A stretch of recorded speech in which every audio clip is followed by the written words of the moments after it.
Good morning, guys. Hello to all you peeps out there that are back watching again.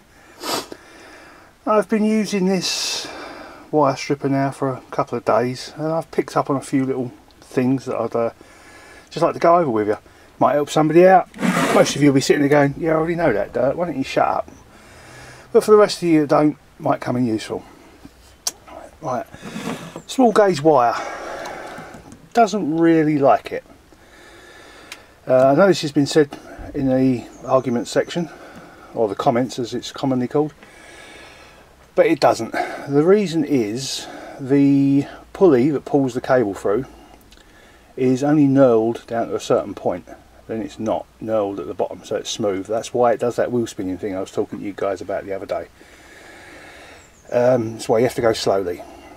To get round this, as Pop Scraps pointed out the other day when I was watching one of his videos, it helps if you give the wire a little head start. Just strip the outer sheathing off an inch or so, and it gets the cutting wheel into the plastic. Take your drill off, look at it, set it up so that the cutting wheel isn't hitting the metal. If it hits the metal, it produces too much drag, it spins. Keep the speed low, that sort of speed, no faster than that, and start off slower if you can. And preferably put it in your chuck straight so it's not wobbling like that.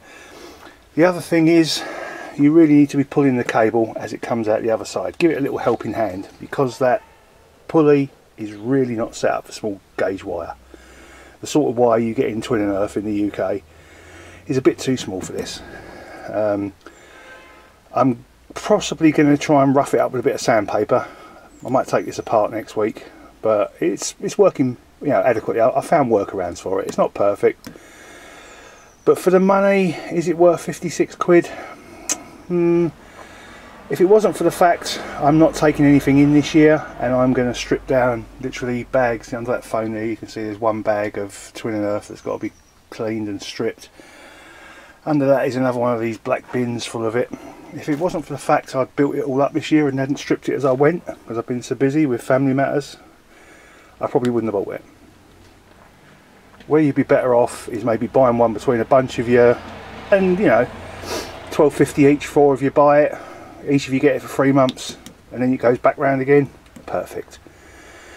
If I ever find any scrappers in my area, I might lend it to them for a couple of months, as long as they give me a deposit, you know, or if I know them really well, obviously.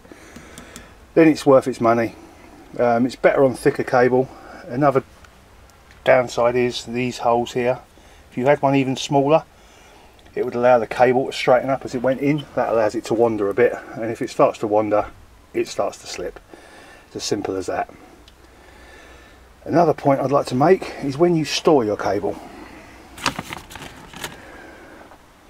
Yeah, don't do this. Don't roll it around your hand and put it in tight little wads. It creates kinks in the cable, and this thing doesn't like kinks in the cable.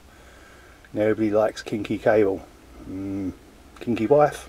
Fine. Kinky cable? No.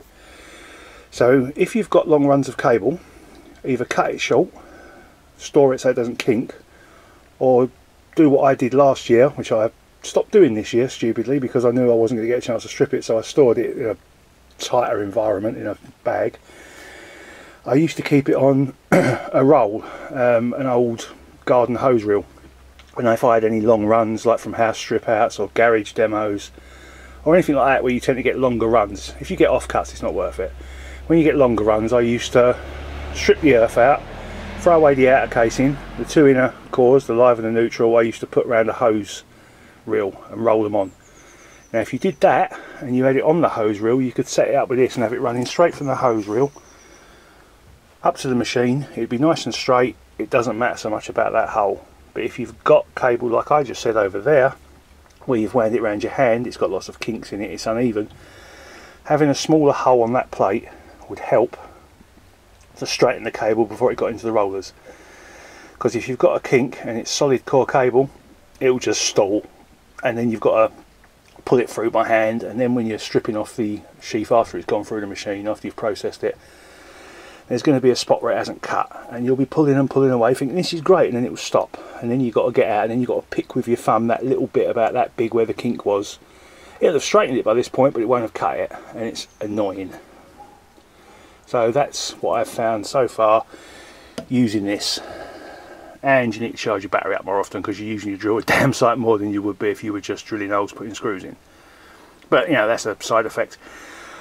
What I would probably do is make a jig up where this is permanently mounted to it, and I would get a drill, motor and chuck, an old scrap drill, get rid of all this part of it, drill, motor and chuck, strap the drill motor down in the right position so it's next to this, run a battery off, and then I would have a switch with a dial type speed control, so you can set it and you just flip the switch on.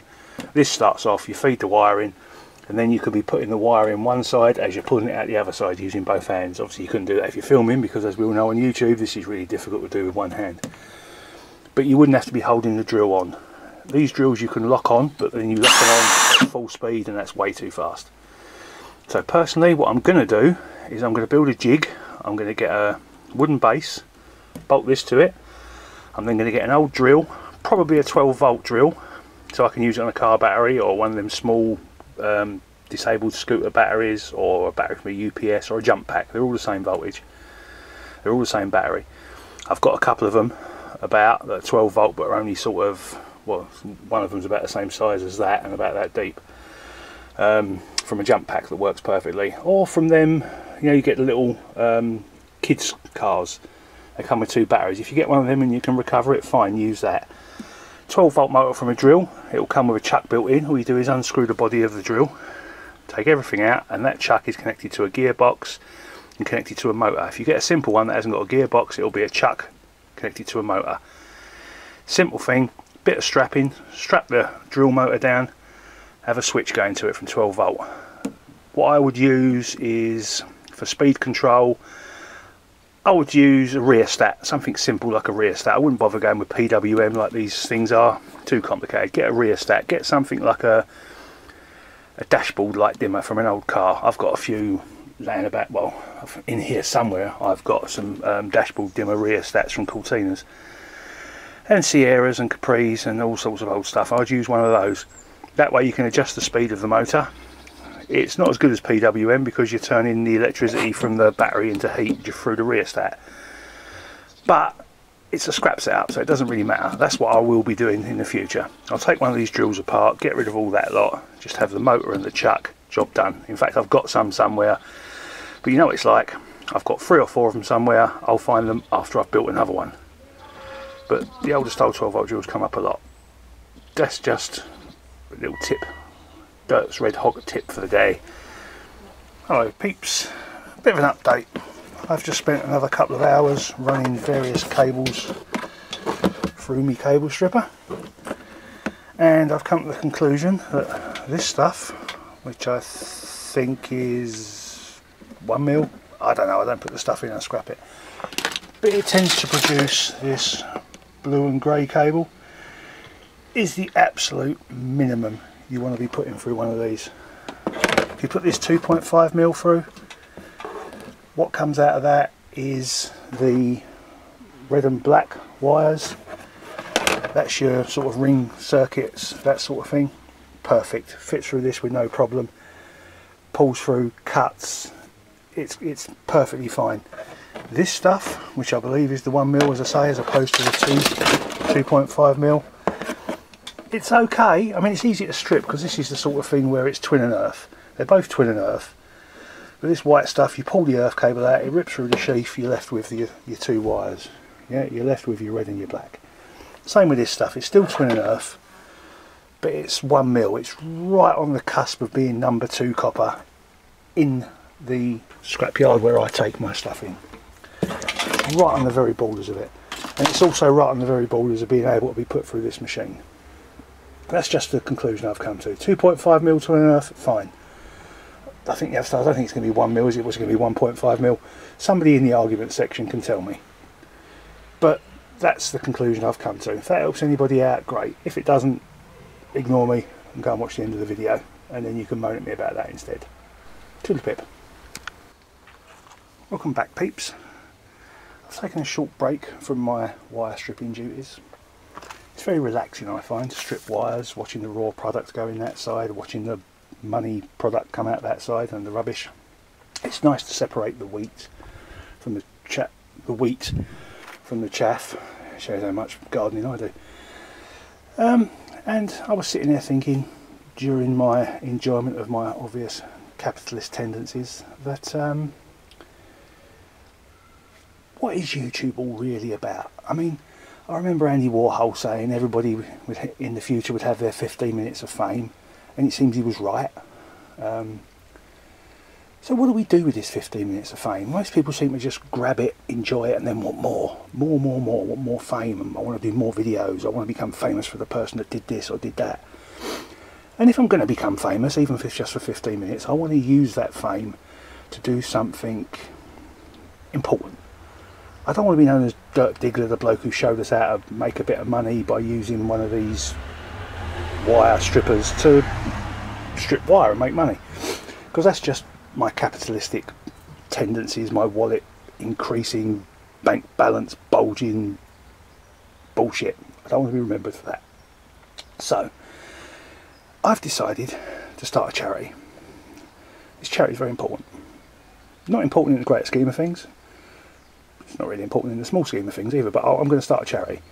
I want to be remembered for this. I want to be remembered as the man who started the Royal Society for the halting of like button envy. That's right. Stop smashing those like buttons. It's not fair. They point upwards. They look like a jolly thumb up. What else goes upwards? The sky is upwards, that's where heaven is. It doesn't go downwards, that's where hell is. Plants grow upwards. They give us oxygen, they give us life. Trees grow upwards. They give us conkers. So we can put them in the oven, stick them on a bit of string, smash them into each other and get chips of conker in our eye. Royal Society for the halting of like button envy. Please give generously.